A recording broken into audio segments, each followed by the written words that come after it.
Yo, what's up, hello everyone. Time check tayo, nasa around 6 a.m. ng umaga. So, umaga tayong nagising ngayon dahil may pupuntahan tayo, no? So, anyways, kape tayo guys. Pasensyahan nyo na dahil kakagising ko lang. So, saan tayo pupunta? Pupunta tayo sa kabilang city. Dahil yun guys, final interview natin ngayon para sa work na in-applyan natin ng nakarang araw. So, yung oras nun is nasa around 7 ng umaga. Pero I think magsisimula yun mga siguro 9 or 10. Pero aagahan natin syempre para, di ba, hindi tayo mahuli sa pila. Magkakape lang ako tapos maliligo na rin. Sana matanggap tayo. Kape tayo mga bro.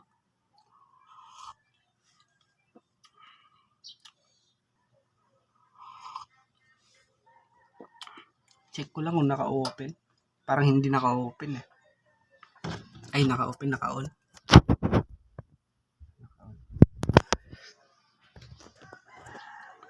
So, I think hindi naman siguro traffic ngayon.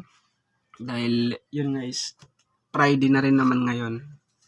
At wala na mga ganong estudyante. So, feeling ko hindi siya traffic. So, okay lang kahit medyo tanghaliin tayo ng konti.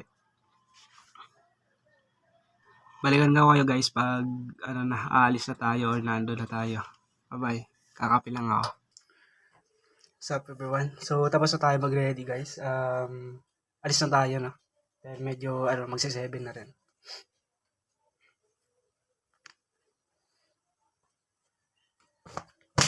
So sombrero lang tayo guys. Medyo mainit sa labas eh. Baka mag-crack yung ulo natin.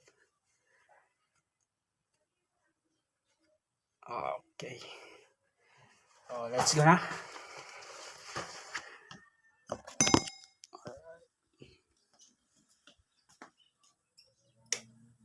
Hindi na natin ito ilalak dahil nandito yung kapatid ko sa loob.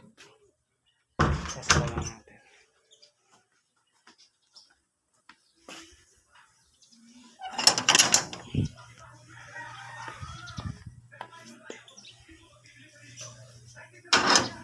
Tricycle.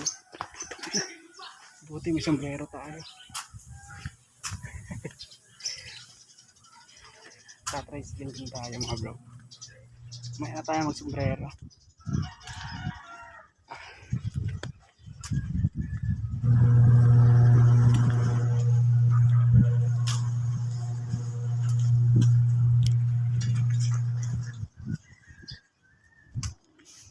Malapit lang din naman ito. Nasa lang yata. Nasa Rosario. Tapos nasa Laig tayo. Malapit lang. Almost 1 hour siguro kung walang traffic.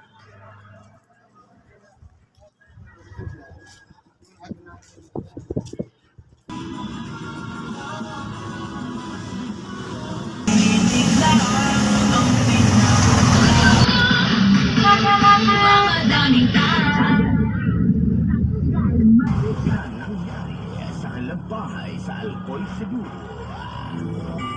Sa reklamo ng biktima, nakapapanganak lang umano. Sinabing nagkaroon sila ng mainit na pagtatalo ni Boy Tapang.